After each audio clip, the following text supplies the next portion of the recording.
I'd like to call this March 25th, 2015 meeting of the Camino Real Regional Mobility Authority. Meeting is now in session. Call this meeting to order. Is there any public comment? Oh, at 9:03 a.m. Is there any public comment listed today, Mr. Tejas? Okay. Received. First item on the agenda is discussion and action on the election of CRRMA officers. We are still awaiting, since Mr. McLaughlin is no longer intending to serve as the chair, it's my understanding that we are awaiting the governor's office to appoint the new chair. I think it would be, if the members of the board would share my sentiment, it would be very difficult for us to hold elections prior to knowing whom, if the chair will be one of us or a new member. So it may be in the best action to table this until the next meeting. We can have a discussion on that by members of the board. Mr. Tejas, is that allowable under our bylaws? Yes, sir. This item, Raymond Tejas, Executive Director of the Camino Real Regional Mobility Authority, for the record. This item comes up each February as a requirement of our bylaws, but you can certainly postpone it. Absolutely. So moved. Second. Is there any further discussion? All in favor? Aye. All against? Motion passes.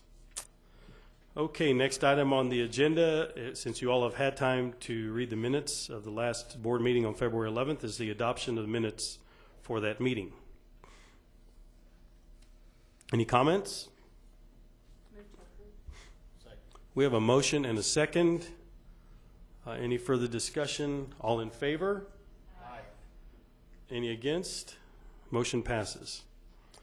Okay, next item on the agenda, discussion and action on a board resolution to identify a short list from the submittals received in response to the CRRMA's request for qualifications for construction of the infrastructure component of the El Paso Streetcar project dated January 20th, 2015 as amended. Mr. Tejas. Thank you. I'll ask IT to bring up the PowerPoint that we have for you. I'm going to go through a presentation on the process to date to try to update the board and provide all of the steps that have taken to date and ask for certain board action. So here we go. There's the presentation you should see on your screen now. So as you'll recall, the El Paso Streetcar project has actually been split into two separate procurements. One procurement is specific to the vehicles themselves. So everything inside and related to the vehicles is a separate procurement. We won't be talking about that one today, but we will be talking about that one, I believe, next month. The other procurement that we're pursuing through the streetcar project is the infrastructure procurement. So that includes everything that is not on or associated with the vehicle. So that includes everything from track to the maintenance and storage facility, to the power stations, to the overhead power lines, everything that's not the vehicle. So that's really what we're talking about today. So I thought what we would do today is kind of touch on the highlights. We'll talk about the procurement timeline for the infrastructure component. We'll talk about the submittals received, the scoring criteria that was approved by the board previously, the evaluation committee that was used, the evaluation results, and then we'll wrap it up with a committee recommendation and a request for board action. So here are the highlights, and you've seen this slide on a couple of different occasions. The only difference is we've begun adding the actual dates of the action. So you'll see on January 20th, we issued the RFQ, the request for qualifications for the infrastructure component. On February 19th, we received 6 responses to this RFQ. On March 25th, which is today, we're hopeful that the board will identify a contractor shortlist. Then in April, we'll be back to you actually for a review and approval, hopefully, of the scoring criteria for the request for proposal component. And just to take a step back, as a reminder, the infrastructure procurement actually has 2 steps. The first one is a request for qualifications, which in essence will result in a short list, which is where we are today. Then that short list, the intention is really to have that short list receive the request for proposals, and those folks on the short list would actually review the request for proposals and eventually submit proposals to you for selection of an actual contractor. So this is the conclusion really of the first step moving into the RFP. So again, I'll be back to you in April asking for approval of the scoring criteria as well as the authorization to actually issue the RFP for the infrastructure component. So back in May, hopefully we'll be back with, actually, let me rephrase that. The proposals will be due to the RMA in May. And then in June, we're hopeful that we'll have an item before you for selection of an infrastructure contractor. So, and then you'll remember these: mid to late 2016, the maintenance facility is substantially complete, and mid to late 17, the rail and guideway is substantially complete. So that's the timeline for this component. And obviously, please stop me if you have any questions along the way. So these were the 6 submittals that were received: Balfour Beatty Abrams Joint Venture, Isolux Corson LLC, Jordan Foster Construction LLC, Paso del Norte Track Works, which is a joint venture, and you can see the groups there, Stacy and Whitbeck, Sunt Herzog, a joint venture as well. So those were the 6 that were received. And I'll mention also that this procurement slide will actually be put on our website after today's action. This is the scoring criteria that was approved by the board several months back. We had an initial pass-fail component for financial qualifications. Then the experience of the firm and/or team consisted of 35%, with the remaining 65% looking to the key personnel background and experience. And as a reminder, this is the qualifications component, so that's why you see that scoring heavily weighted towards experience and background. This is the evaluation committee membership. So Jay Banashak, who is the director of Sun Metro, who will ultimately be running this system, was on the committee, as well as Kevin Bunce, who's the director of maintenance for Sun Metro and will be managing the assets. Joe Chase is actually an engineer out of the city of Tucson. We called the city of Tucson, who recently put a streetcar line in operation. You'll recall Daryl Cole, who used to work here with the city of El Paso, is now running their transportation division out there. We called Daryl and asked him if he had anybody that could help us in the evaluation committee. So he sent us Joe Chase, who was heavily involved in the construction component of their streetcar line. Very helpful guy, very useful. James Gravener is another outside consultant. He's actually spent, I think, 30 to 40 years. He's got 30 to 40 years of experience dealing with streetcars and trolleys and rail facilities throughout the country. We brought him in actually at the request of Sun Metro, who had spoken with a bunch of industry folks who recommended him, and he's been a great help as well. And lastly, Irene Ramirez, who is the city engineer of the city of El Paso. So these 5 folks were the committee membership. These are the scores. So I won't go through the scores, other than the individual scores rather of the evaluators. Rather, that we'll focus on the final scores. So you'll see Balfour Beatty scored 60, Isolux Corson scored 52, Jordan Foster 71, Paso del Norte Track Works at 81, Stacy and Whitbeck at 85, and Sunt Herzog at 79.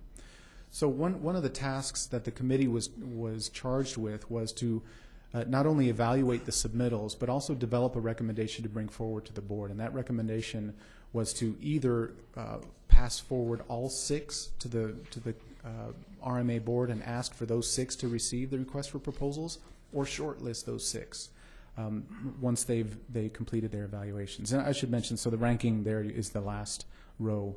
So you'll see rankings 1 through 6. So I sat in on, as did our consultant. As you know, Chuck Berry serves as the project manager for the URS firm and has been helping us through this procurement. And he's here should you have any technical questions.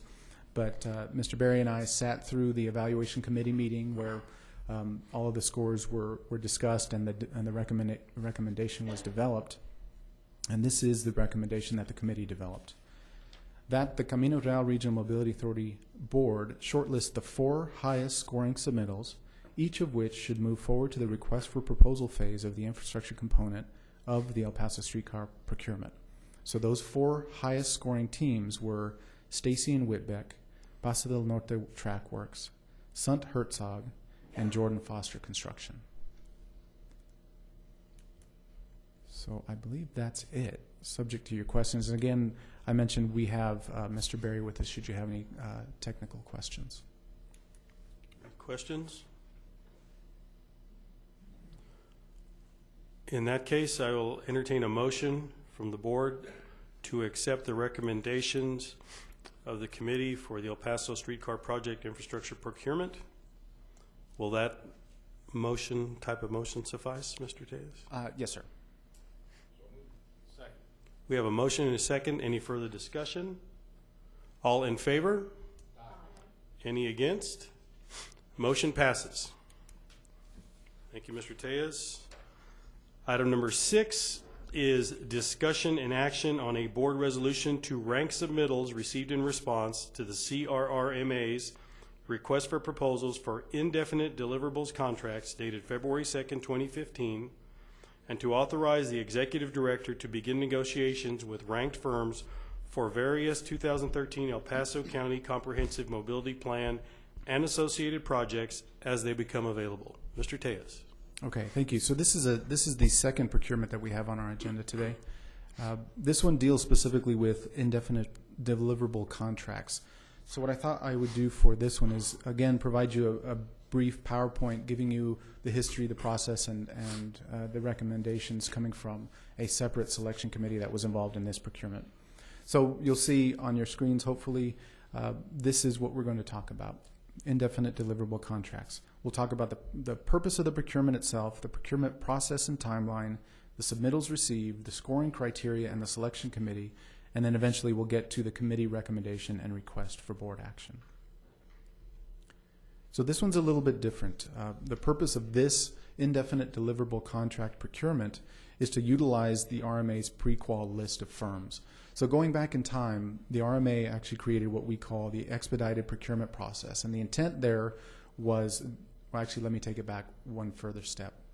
In order to select professional engineering firms, you have to go through a two-step process. You have to go through a qualifications-based process, and once you've ranked and identified the highest qualified provider, then you begin your negotiations with that highest qualified or highest ranked firm. So what we've done here through our expedited procurement process is to really create or complete that first step. So if a firm is interested, and all of this has been posted on our website for years, and we've had a pre-qual list for a couple of years now. If a firm is interested, they can submit on any particular discipline for which we've identified. So that includes areas like drainage, or, civil engineering, and the like. If they're interested in any of those particular disciplines, and they'll submit in response to a questionnaire we have posted online, they'll submit all of their qualifications. We'll evaluate them, and if they meet the requirements, then we'll add them to our pre-qual list. And the intent there is to complete the qualifications component of the selection. Then we've got a list that we can very quickly go to. If a project comes up very quickly, we can develop that request for proposals and send that RFP to those folks already on the pre-qual list. So that's a bit of background that I think is important for understanding how we got to here. So what you see here then, what we're talking about today, is the actual RFP that went out to the pre-qual list. So again, the intent of this procurement is to utilize that pre-qual list to enter into agreements with firms that are immediately available to the RMA to develop various projects. Now, specifically right now, we're looking at the 2013 El Paso County Comprehensive Mobility Plan projects, and those are the first ones that are going to be issued through this RFP. However, there are others that are associated with it as well that are not necessarily 2013 County Comprehensive Mobility Plan projects, but they're queued up and they're ready to go, and we'll talk about those here shortly. So anyhow, example services to be provided by the selected firms could include all of those listed: surveying, right-of-way, schematic, environmental, public involvement, plans, specs, and estimates, and project management. So that's the intent. That's what we're after today. Here's our procurement process and timeline. The pre-approved firms list that I discussed earlier was updated in late January. The request for proposals for this indefinite deliverables contract procurement went out on February 2nd. We completed our Q&A process for that, the request for proposals procurement on February 23rd. Team submittals were received on March 2nd, and we received 8 of them. By March 16th, The selection committee actually met, and we'll talk about that group for this procurement as well. And hopefully today, March 25th, the board will select the teams. And eventually, hopefully back in April, I'll be back with agreements for you all to approve execution of. So I mentioned we received 8. These are the 8. We received AECOM, and you'll see all of the subs and the team, that all of the teams that make up the or I should say all of the components that make up the team for the submittals that were received. So AECOM, Brown and Gay engineers were received. CEA group, and I should mention this PowerPoint will go online as soon as we, after this meeting concludes as well. CEA group with all of their subs. Dannenbaum Engineering Corporation, El Paso LLC, includes all of those folks there. Entech Civil Engineers includes those subs, while Hewitt Zollers includes their subs.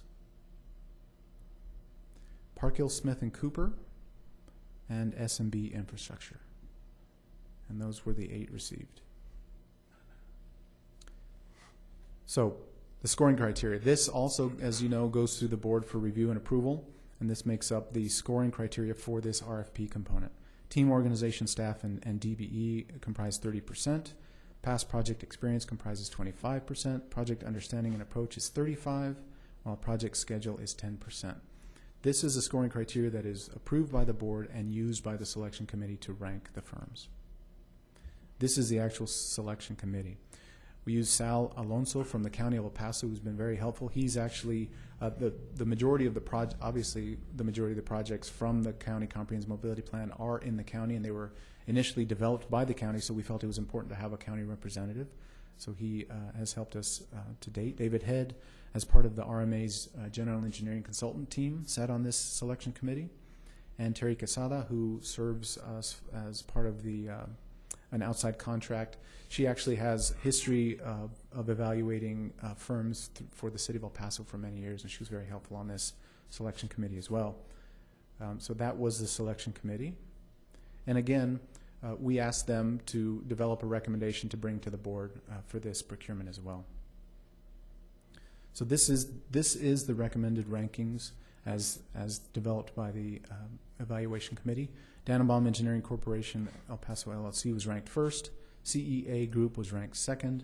Hewitt Zollers was ranked 3rd, and AECOM was ranked 4th. So that gets us to the recommendation. So there was a unanimous recommendation out of the selection committee that the Camino Real Regional Mobility Authority Board rank the IDC submittals in the following order. Dannenbaum Engineering Corporation is 1st, CEA Group 2nd, Hewitt Zollers 3rd, and AECOM 4th. So the requested board action is a motion to approve the selection committee's recommendation and authorize the executive director to begin negotiations with such ranked firms on the 2013 County Comprehensive Mobility Plan and other projects as they become available, provided, however, and this is the important part, that any resulting agreements would be brought back to the board for approval. So that is the selection committee recommendation and the requested board action, subject to your questions, of course. Members of the board, any questions at all? Is there anything to do with having 4 versus 5 versus 6? I mean, are we limited to just 4? Or? No, ma'am. They were all ranked, so you could select more than 4, you could select less than 4 to serve. Really, the intent here is to develop a list of ranked firms for which when a project comes up, whether it's through the CMP or an associated project, I could actually begin negotiations with them immediately. So if you wanted to expand that list to 6 or to all 8, you could do that as well. I would refer you back to the scoring sheet. The recommendation from the selection committee was to only rank the 4. So I would be limited to negotiations with those 4 on a rotating basis.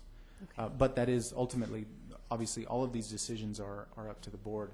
We actually have Mr. Head here, who was part of the selection committee, should you have any questions of that committee. Unfortunately, I was unable to attend that selection committee meeting, so I don't have all the details on that one. But if you have any questions for Mr. Head, he's here. Ms. Melendez, would you like Mr. Head to come to the podium? No, I think your answer was fine. I think that's okay. Just trying to understand the 4 versus. I apologize. I should have gone into detail on that one. Yeah. You're right. Was that a yes? Well, No, I well, you I can wanted to. come- Okay, well, go ahead never and mind. step up. Go ahead and step. Since you Just stood say- up. If you would just sort of give us a general idea, your discussions and in your selection process and why those four, because we didn't see the ranking, we did not give, did you give us our scoring on that? Did I miss Right. that? On this one, Yeah. no, the scoring was not provided. The selection committee asked that the rankings go up for the top four, and that was it.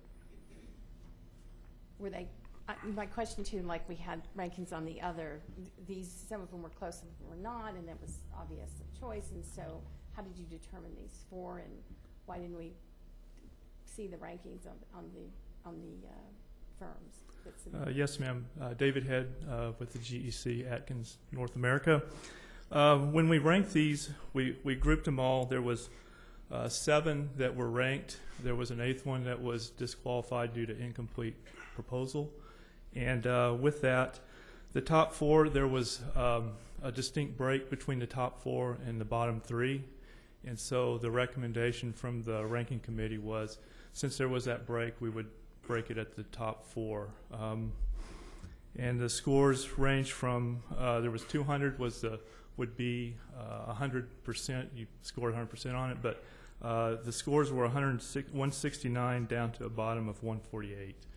And the top 4 were 169 to 158. And then there was about a 7-point break.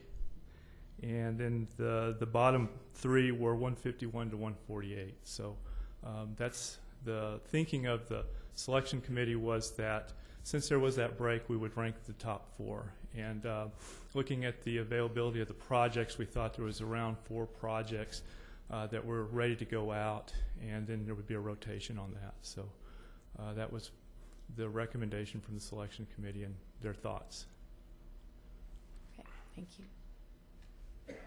Any other questions of Mr. Head? Thank you, David.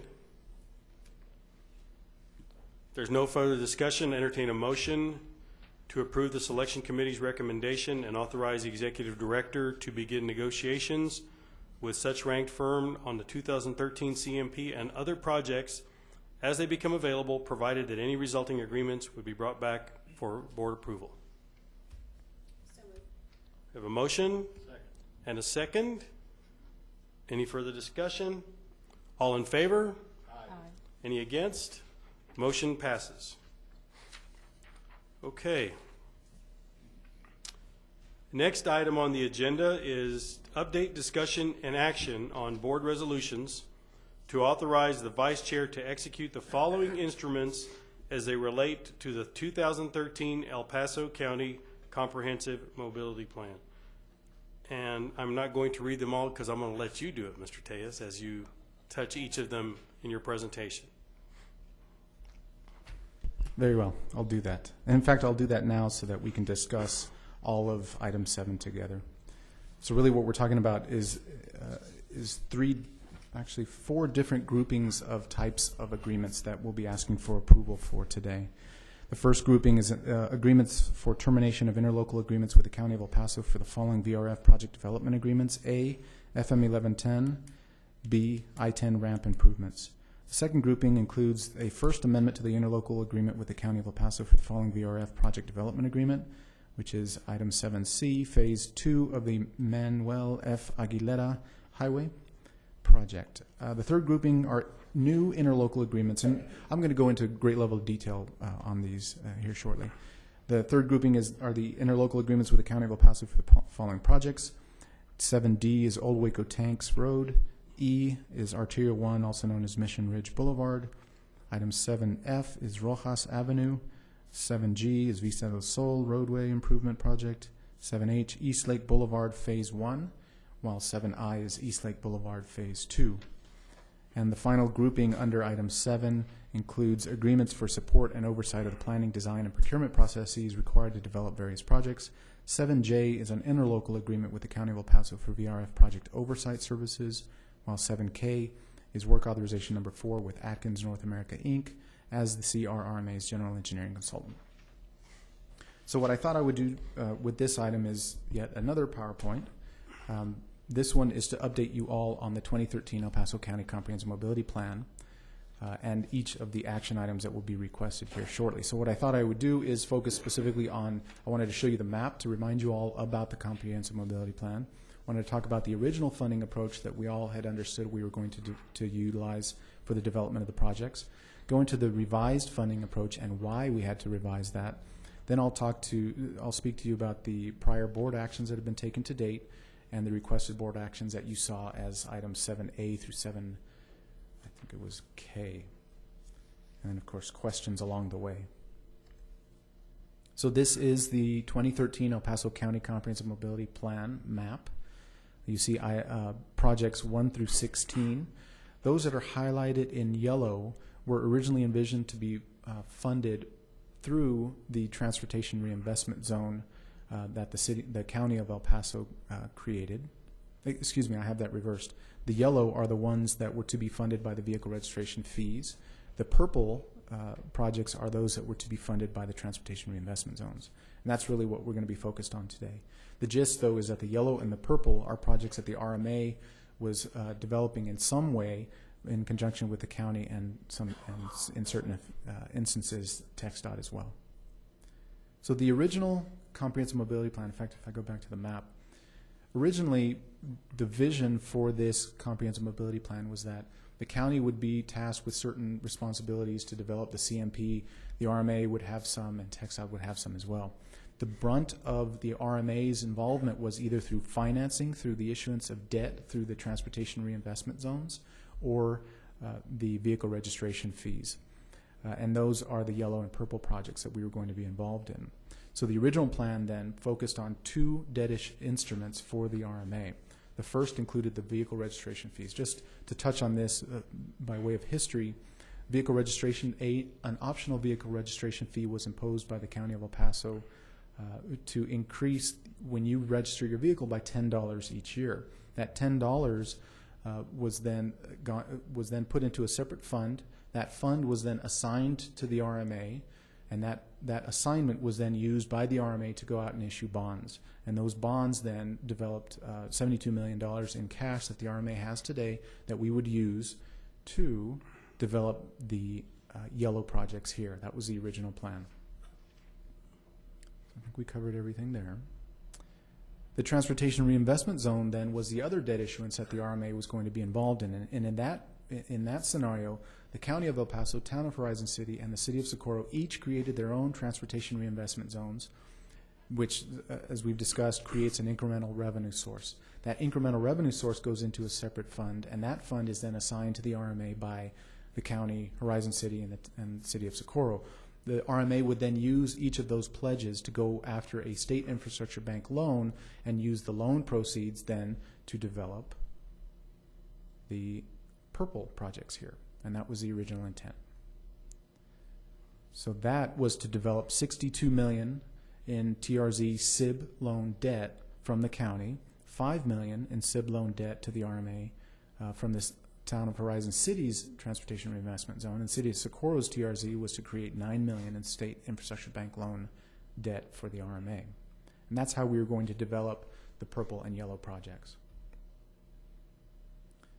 To further break it down, this is essentially a written form of what the original plan was as envisioned by the map. So the vehicle registration fee stream was to create $72 million in debt to develop Arterial 1, Manuel F. Aguilera, FM 1110, I-10 ramp improvements. Transportation reinvestment zone streams, specifically from the county, was to create $62 million for the development of East Lake Phase 1, Old Waco Tanks, East Lake Phase 2, Rojas, and Greg Edgemere. That was the original approach. However, that's when the Texas Attorney General issued an opinion, GA 1076, that in essence found that transportation reinvestment zones created by counties were likely to be found by a court that they were unconstitutional without a constitutional amendment that expressly allowed county TRZs. So in essence, what they were saying was, without a constitutional amendment that expressly allowed for the county to create TRZs, counties should not and could, in essence, could not create transportation reinvestment zones. So of course, that had ripples across the entire state, and of course here in El Paso too. So the County of El Paso, we worked with them, with our financial advisor, with our outside bond counsel and our attorneys, and worked with the county to figure out a different approach to make up for that lost $62 million that the county TRZ was going to bring to the 2013 CMP. So that forced us all to reevaluate the approach. What we came up with, or I should say what the county came up with, is this slide. And obviously I've boiled it down so that it's a lot more detailed than this, but here's the gist of it. What they're envisioning is the $72 million that was issued from the vehicle registration fee bond issuance that is already in cash sitting in the RMA's accounts would develop the projects that you that you see there. Arterial 1, Greg Edgemere, Manuel F. Aguilera, and I'll skip the new projects: Eastlake Phase 1, Old Waco Tanks, and Rojas. Because of this shifting, and so what you're seeing is some projects moved into the vehicle registration fee funding source and some moved out. Camino Real National Historic Trail, that's a project that the county's been after to try to figure out how to develop for some time. They have additional funds because of this new funding approach, and they've asked us to develop that project. In essence, that will be developing the signage for the Camino Real National Historic Trail that goes from here in El Paso in the east part of the county all the way, eventually it actually goes up to Santa Fe. So those are those brown signs that you'll see. That's that project. Vista del Sol is another roadway improvement project that they've added to the mix as well. So that original vehicle registration fee bond issuance that we issued would now develop a different slate of projects that you see here.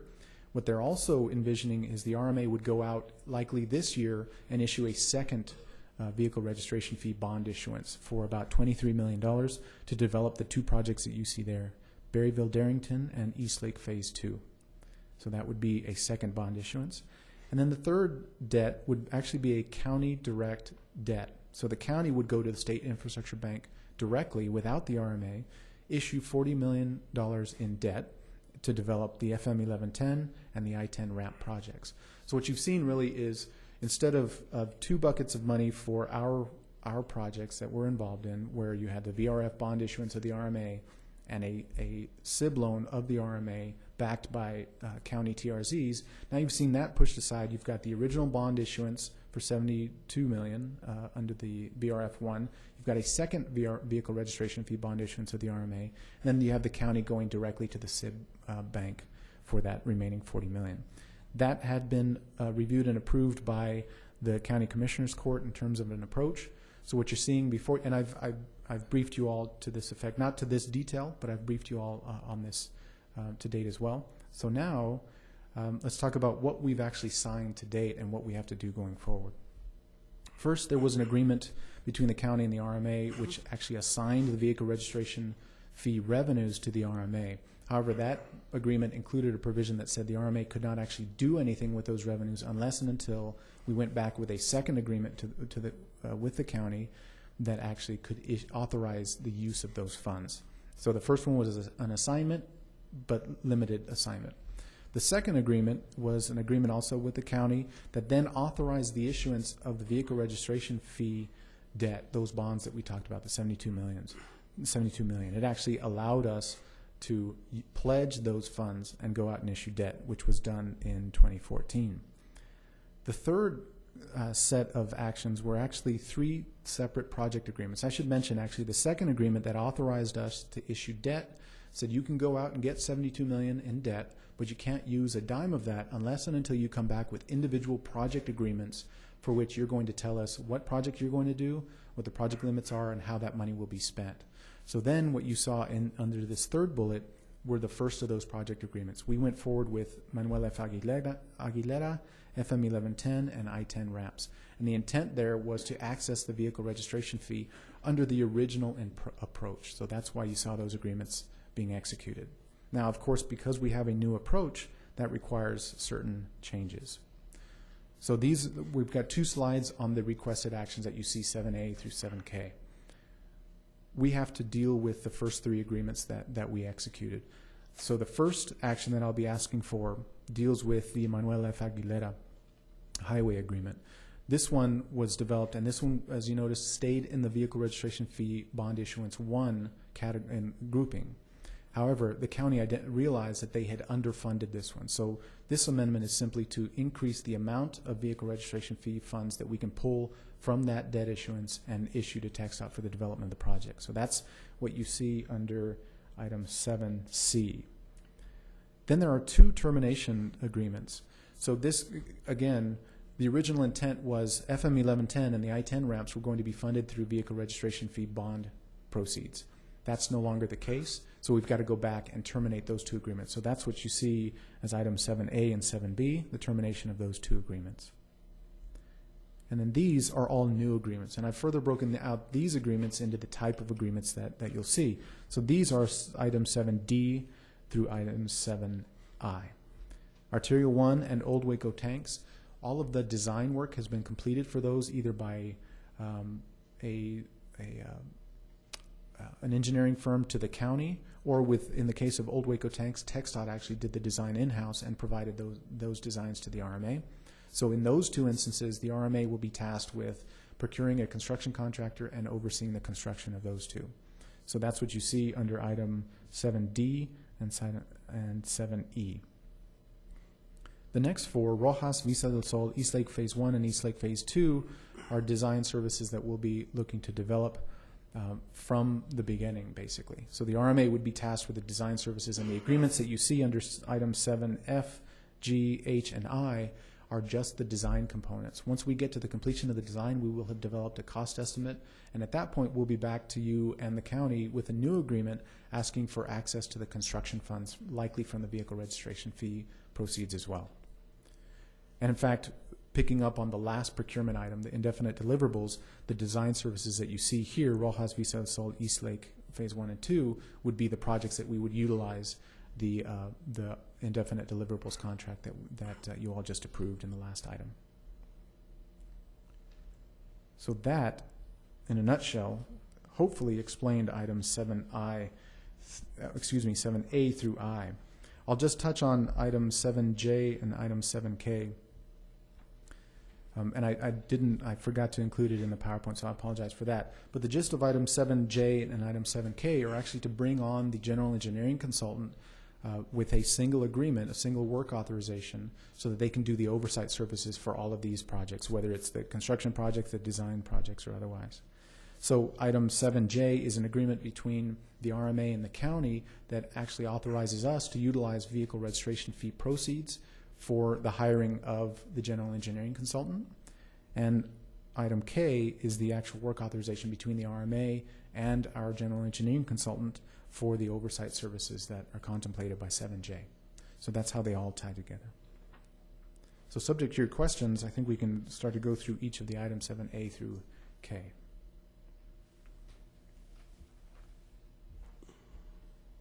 Any questions? I have some questions, Mr. Tays. Yes, sir. Okay, the design services, so we've got various and sundry projects here in different levels of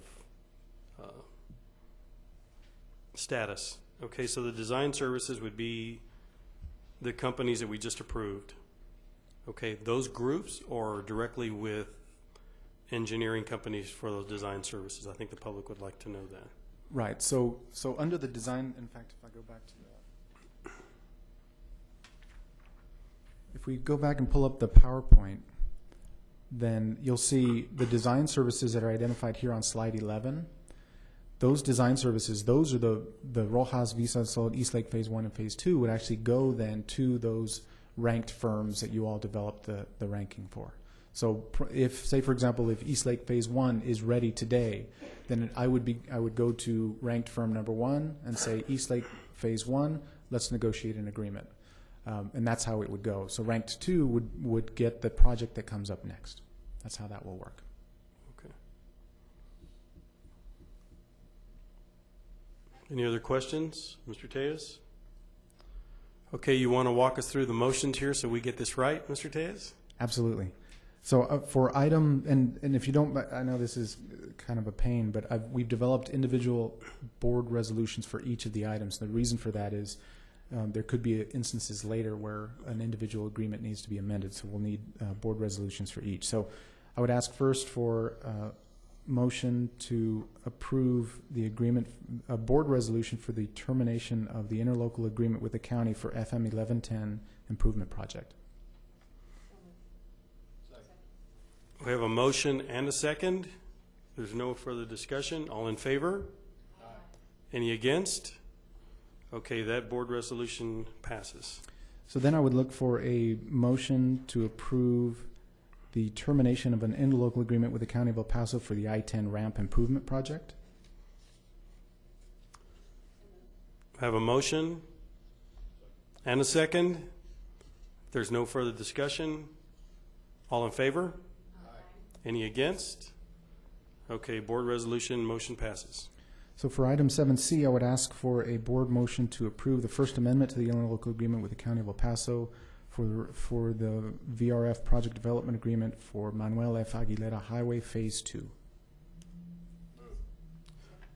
We have a motion and a second. If there's no further discussion, all in favor? Aye. Any against? Okay, that board resolution also passes. So for item 7D, I would ask for a board resolution authorizing the interlocal agreement with the County of El Paso for the Old Waco Tanks Road Improvement Project. We have a motion and a second. If there's no further discussion, all in favor? Aye. Any against? Okay, that board resolution passes. For item 7E, I'd ask for a board, for a motion to approve board resolution for interlocal agreement with the County of El Paso for Arterial 1 Mission Ridge Boulevard Roadway Improvement Project. Second. I have a motion and a second. If there's no further discussion, all in favor? Aye. Any against? That board resolution passes. So for item 7F, I'd ask for a motion to approve a board resolution to approve an interlocal agreement with the County of El Paso for the Rojas Avenue Roadway Improvement Project. A motion and a second. If there's no further discussion, all in favor? Aye. Any against? Okay, that board resolution passes. For item 7G, I'd ask for a motion for approval of a board resolution for an interlocal agreement with the County of El Paso for Visa del Sol Roadway Improvement Project. Move. Motion and a second. If there's no further discussion, all in favor? Aye. Any against? Okay, that board resolution passes. For item 7H, I'd ask for a motion to approve a board resolution for an interlocal agreement with the County of El Paso for East Lake Boulevard Phase 1. Motion and a second. If there's no further discussion, all in favor? Aye. Any against? That board resolution passes. For item 7I, I'd ask for a motion to approve a board resolution for for an interlocal agreement with the County of El Paso for East Lake Boulevard Phase 2 Roadway Improvement Project. Second. Motion and a second. If there's no further discussion, all in favor? Aye. Any against? So for item 7J, I'd ask for a motion to approve a board resolution authorizing an interlocal agreement with the County of El Paso for vehicle registration fee project oversight services. Second. We have a motion and a second. There being no further discussion, all in favor? Aye. Any against? That board resolution also passes. And finally, 7K, I'd ask for a board motion approving a board resolution for authorizing work authorization number 24 with Atkins North America, Inc. as the CRRMA's general engineering consultant. There being no further discussion, all in favor? Aye. Any against? Motion passes. Mr. Tejas, I do have a question before we move on to the next item, based on all the work that we just generated here. What type of support are you going to require to get all this executed in a timely fashion? Excuse me. Are you speaking about strictly the execution of the agreements or the Well, the execution of the work? execution of the agreements and the work and everything else. So, We have a very captive audience that is very interested in Right. the construction design elements, I think, for their edification, so that you don't get 100 phone calls. absolutely. Maybe we can cover that in I the meeting here. appreciate that. So the execution of the agreements actually should happen fairly quickly. I've been in close contact with the County of El Paso, the County Attorney's Office. They've agreed to all of the forms of the agreements that were included from 7A to 7K, I believe, with the exception of 7J. I think we're very close on that one. So that actually, I saw an email this morning. I think we're done with that one as well. So the forms have been agreed to. And I have printed copies ready for your execution after the close of this meeting. So I'll have those. I'll take those to the county this afternoon. I've asked for the county. I don't know when they have it scheduled for their commissioners' court meeting, but it should be fairly soon. I think they were thinking as close as next Monday, if not the following Monday. So once they receive approval from the commissioners' court, then the agreements will be executed. And at that point, we'll have access to the funds, and we will begin negotiating with the first-ranked firm on the first agreement. So we're looking at, depending on when the Commissioners Court meeting happens and we have an executed agreement in our hands, the work authorization with the general engineering consultant will be executed, and we'll just be pending a notice to proceed once we receive the Commissioners Court approval. So it's literally in a matter of weeks before we begin negotiations. Our next board meeting is April 10th, I believe, which is second Wednesday of the month. So we're back to our regular schedule. I don't know that we'll have an agreement to that board meeting, but I will, if I don't, I will obviously keep you posted and let you know how far along we are. Okay, I would ask, because of the nature of this and the amount of work in process here, that you update the members of the board throughout the month Sure. on our progress and our timelines on these issues, and also put it on our website so that the public and the members of the audience and the engineering community can be aware of where we're at in the process. Absolutely, I can do that. Okay? Yes, sir. Thank you. Okay, item number 8, the next item is discussion and action on a board resolution authorizing the executive director to execute a revised engagement letter with Locklord LLP law firm for the provision of legal services as requested from time to time by the CRRMA. Mr. Tejas. So this item, you'll notice through the resolution, well, so let me take a step back. Let me explain the legal services that the RMA utilizes from time to time. We use several firms. We use Paul Braden out of the Fulbright Jaworski, and they've got a new name, I forget it, but we use Paul Braden as our bond counsel. We use Norman Gordon from the local firm here of Mounts Green for local utility work and associated services. And then we use the firm of Locklord out of Austin specifically, and sometimes out of Dallas, for transportation-specific services. The reason I mention it that way is that, and we have Brian Cassidy here with us, who is the principal for, at least in terms of our engagement, we use Brian Cassidy and Brian O'Reilly mainly out of their firm because of their experience and expertise in transportation issues. And Mr. Cassidy can speak to his involvement in transportation issues throughout the year.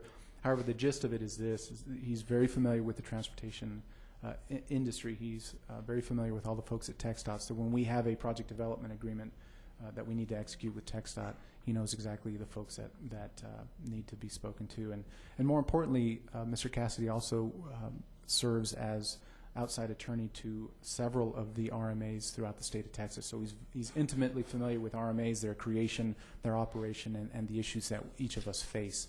So I feel like we have access to a level of expertise that is really unparalleled. So I'm very comfortable with the firm. Unfortunately, we're having to raise rates a little bit. And I would mention, though, that we brought Locklord on in 2008 when the RMA was first created to help us with transportation issues, and they have not increased their rates since then. So that's significant. As most of you know, and most of you use attorneys on an ongoing basis, rates normally increase on an annual basis. Ours have not increased since 2008. So I think this is an appropriate action item. I would also mention a couple of things. While they are increasing, and the increase is fairly significant, we are also receiving a discounted rate, which I think is very important to highlight. I'd also mention although we are seeing an increase, we have actually negotiated a cap on certain services that they provide to us. And this is important too. I want to mention one of the associates that works with Mr. Cassidy is Brian O'Reilly, who for many years worked for Representative Pickett, other representatives throughout the Capitol, worked for the Transportation Commission as well. So very familiar with legislation and the process. So What they do for us, what the firm of Lock Lord does for not only us, but also the rest of the RMA, or most of the RMAs throughout the state, is they monitor legislation. They go to the hearings and they speak with the representatives that are looking to pass bills and the like. So what we do is, across the board, all of the RMAs share the cost of those services for legislative services. What we've actually negotiated in this particular agreement is a cap on that cost. So, and the cap, I believe, should result in an expense this legislative session of about $15,000, whereas over the last 3 sessions we've spent anywhere between $54,000 and $67,000. So we're receiving a significant discount there as well. So with that, Mr. Cassidy's here. Should you have any questions? Otherwise, I would recommend approval of this increase in rate for the firm of Lock Lord. Mr. Tejas, I do have a question before I ask the other board if they have members of the board. Can you recollect the amount we paid to Lock Lord for 2014? Do you have those numbers? I can pull it up for you if you give me one moment. I don't have that off. Just as a point of reference for the members of the board. Certainly, and I should have had that. I apologize. I should have had that ready.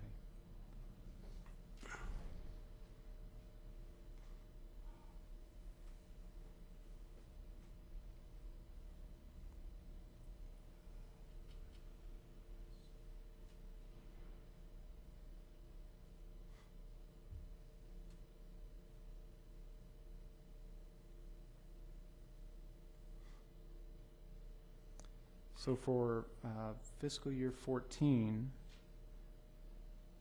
we spent $307,000 with the firm of Lock Lord. And that's for everything, for the routine legal services and monitoring legislative issues? Right, but because we weren't in session, there wasn't a whole lot of legislative services in that particular year. But I'd mention also, this is total, so that includes, by way of example, the streetcar project. So the firm of Lock Lord is also involved in our procurement for streetcars. So all of the agreements, the request for qualifications that went out, the request for proposals that will go out, the firm of Lock Lord, an individual by the name of Kurt Ashmos, whose, in my opinion, expertise is procurement processes. He's doing all of that work. When we have a project like that is funded either by TxDOT or some other source of funding, we actually we pay for those expenses, those legal expenses, through the project. So the $97 million that we have in terms of in the form of a grant from TxDOT goes towards legal services. So when you see $307,000 paid in 2014, a portion of that is paid from the RMA's general fund, a very small portion normally. The majority of it is actually paid out of the projects themselves. Just a note, an aside. Thank you for that clarification. Yes, sir. Are there any questions? Mr. Parker. Silly economist, but I noticed that even at the discount, the rates since 2008 to 2015 have gone up 26% or more. My question is, have the rates with the other attorneys that we use, including those who are local, gone up in a similar manner? Now you said 26% just on the top rate. If we go down to the bottom, Mr. O'Reilly, it's substantially more than that. Mm-hmm. So I'm just curious to know if all our legal services have gone up or just these folks. So with Mr. Gordon, I can't give you a percentage. I seem to recall his rate did go up from 2 years back to last year. In the same manner. And that I can't tell you. Manner. I can provide that to you, but I don't have that off the top of my head, unfortunately. I apologize for that. In terms of Mr. Braden, he works on a different type of reimbursement. Because he is bond counsel, what he does is he actually charges, his rate is based on the size of the issuance. So his doesn't really tie like this one does. So unfortunately, I can't give you an answer on Mr. Gordon. I apologize for that. Well, I'm rather curious because I'm very familiar with the cost of living increase since 2008. I'm very familiar with economic data since 2008. I'm just wondered what justifies such large increases. Why don't we ask the representative to come forward and enlighten us, Mr. Parker? Morning, Mr. Vice Chair, board members, Brian Cassidy with Lock Lord. And let me start before I answer your question saying it's been an honor to work with you all since 2008. We've done a lot of very good things, I think, in conjunction with Mr. Tejas. Let me trying to answer your specific question, we are a large law firm. We typically increase our rates every year, as most large law firms do. I can't answer for you the specifics of the cost of living versus what we increase those rates every year. But I think if you look at for example, if you take my rate, which went from 500 to 760 as a top rate, that's not what you all have ever paid or will pay under this structure. I don't know how that would be if you increased it every 10% every year, what that would result. But I mean, I think that's generally what we do as a firm, is increase those rates every year. The reason this looks so large, obviously, as Mr. Tejas said, is because we haven't done it since 2008. So it's a very big bite at one time. And that's the downside of it. It's a big bite at one time, and it looks really big. The upside of it from the RMA standpoint is you haven't paid those increases over all that period of time. So I regret having the big numbers out there, but I think at the end I think you can go on government websites and determine what the cost of living increase has been since 2008. Mm-hmm. It's very simple. Anybody can do it.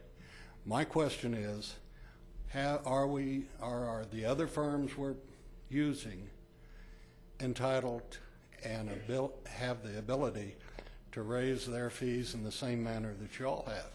I'm not begrudging you your fees. Mm-hmm. We're trying to look out for the monies that belong to the people in this area. And we totally understand that, which is one reason. Well, I know you do. I know you do. My question hasn't been answered yet. Sorry. So, and I'd like an answer. Well, Okay. and so, Mr. Parker, unfortunately, I can't give you that answer right now. I can certainly But you research can it. later. Absolutely. So I don't know what you all, what the board is looking to do with this item, if you'd like to postpone it until then. But I unfortunately won't be able to, at least without confidence, I can't provide that answer to you anytime Right. soon. I would like to spend some time looking at it. When our vice chair gets back, I'll make a motion. Very well. Very well. Thank you. Are there any other questions of the board while we have Mr. Cassidy on the stand? Let me, if I could, offer one thing, and this really isn't directly related to that topic, but as the vice chair was asking a question about routine legal services and others, I want you all, and regardless of what you do with this item, you'll have a real asset with Mr. Tejas. For a lot of our other RMA clients, we do a lot of their routine legal services as well, so they end up, we end up earning a lot more money. He does a lot of stuff that we would otherwise do. He saves you a lot of money by being able to do that, and it's a remarkable ability to balance the workload of this RMA on the shoulders of what he does, because y'all are doing some really creative and interesting things, very unusual compared to some of the other RMAs in the state, and it's real. I mean, just the package of stuff you were looking at today, that's a lot of moving parts and a lot of moving pieces, and he does a great job of managing that. We appreciate that. We do take such things into account during his review annually. Good. That's why he's where he is. That's right. Understood.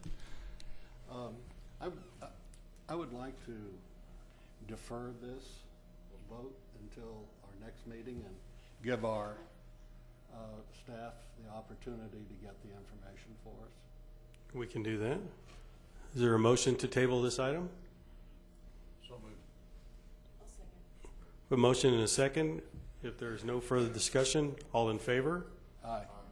Okay, this motion is tabled till next meeting. Mr. Tejas, I believe you have a request to submit information to the board for their review Yes, sir. on this matter? Yes, sir. I'll take care of that. Thank you. Thank you. Thank you, Mr. Parker. Okay, item 9. Update on the Airway Interchange Aesthetic Project and discussion in action on a board resolution ratifying project expenditures previously approved and authorizing the executive director to take such actions necessary to finalize the construction contract with Jordan Foster Construction, LLC. Mr. Tejas. Okay, one final PowerPoint.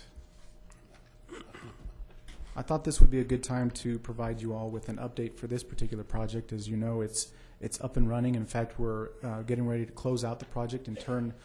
Actually, let me take it back a step. So the Airway Aesthetics Project, the intent there was really a cooperative effort between the RMA, TxDOT, and the City of El Paso. In this particular project, the City of El Paso brought its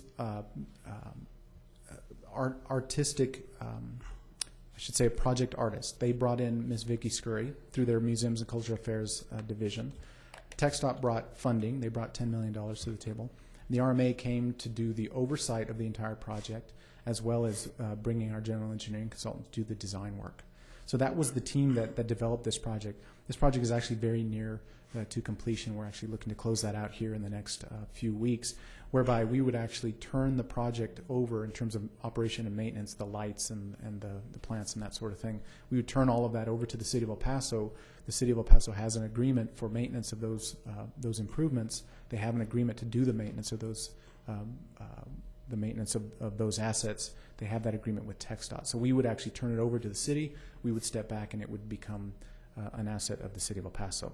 So what I thought I would do is show you a couple of photos. So this is a close-up of the retaining walls. Really unique design work, and I think really well done, not only in terms of the design from the project artist, but also work completed by the Jordan Foster Group. I think they've done a really, really good job.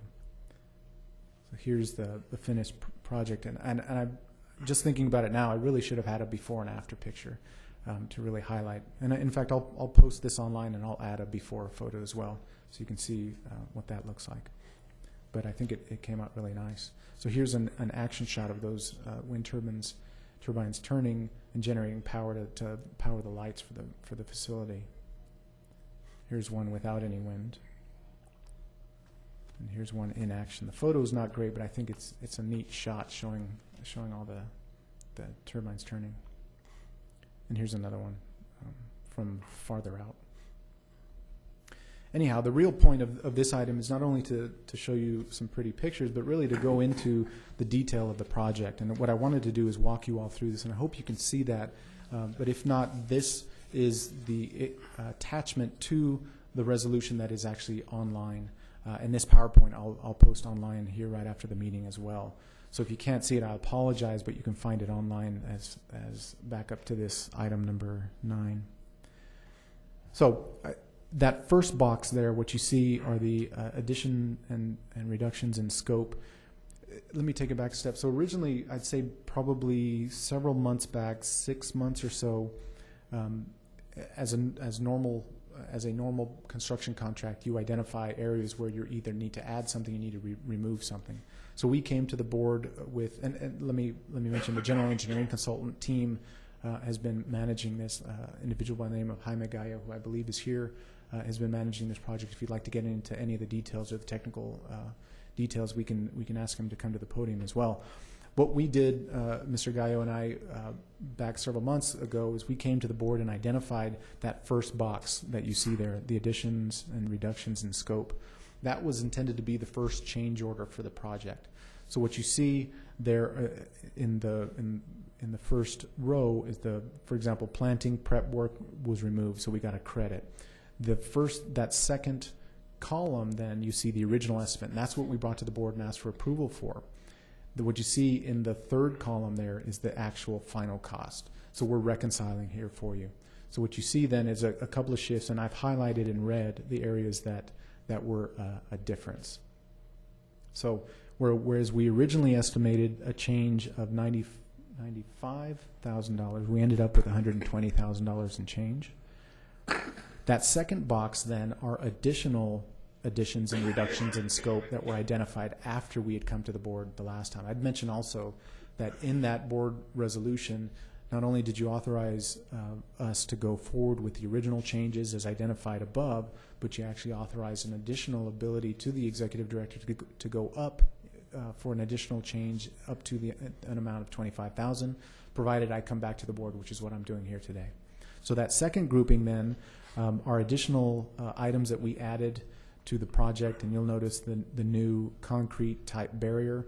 That was put in there temporarily during the construction. TxDOT, as we were getting ready to remove it, TxDOT asked that we leave it there. So we've, in essence, paid for that and left it there as a safety item at TxDOT's request. And thermoplastic striping, whereas the original project had us painting the pedestrian walkways across some of the frontage roads, we actually improved that with thermoplastic striping. So that's a little bit of an additional cost, but it's a safety item, and I think well worth it. Then that final box there titled Field Measurements and Reconciliations.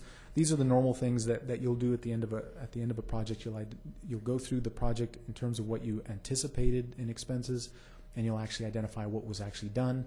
You'll either owe a little bit to the contractor or you'll get some back. So that's what you see in that final box. In the end, we have a credit of $12,000 in that box. So over to the right-hand side, you'll see the original construction budget as approved by the board was $7.1 million. Through all of these columns here, additions and reductions, we've actually added $118,000 to the original project construction cost. So the final construction cost for this project will be $7,235,329.92. What that does, or what you see in the final box, is that a total percent change on this particular project is 1.66, which is actually a really good percentage, very low. So I think we're all happy with that. So what I would ask of the board, obviously subject to your questions, what I would ask from the board today is actually two items, and that is that the construction contract for the Airway Aesthetics project between the RMA and Jordan Foster Construction be amended to incorporate those final project changes more fully identified within this attachment that you see before you, and that the executive director be authorized to take such actions necessary to finalize the reference construction contract with Jordan Foster Construction, LLC. Are there any questions of Mr. Tejas on this item? Entertain a motion for a board resolution ratifying project expenditures and authorizing executive director to take such actions necessary to finalize the construction contract with Jordan Foster Construction, LLC. Move. Second. We have a motion and a second. There being no further discussion, all in favor? Aye. Any against? Motion passes. Mr. Tejas, I think we have a representative here from Jordan Foster. I think we want to congratulate them. Many times governmental bodies sit here and are looking at huge change orders, far in excess of 1.66%. So I'd like to congratulate them for doing a pretty good job on this. Hopefully it doesn't cause too many accidents, but it's quite spectacular, and I've seen the quality of the construction and their progress. I want to congratulate them for doing a fine job on this. Thank you for mentioning that. Mr. Hardison has been great to work with. I think they've done a really good job. I believe that concludes the normal agenda. I don't believe we have any issues to handle in executive session today, Mr. Tejas. No, sir. Subject to your questions, that's all I have for you. That being said, I will entertain a motion to adjourn this meeting. We have a motion and a second. All in favor?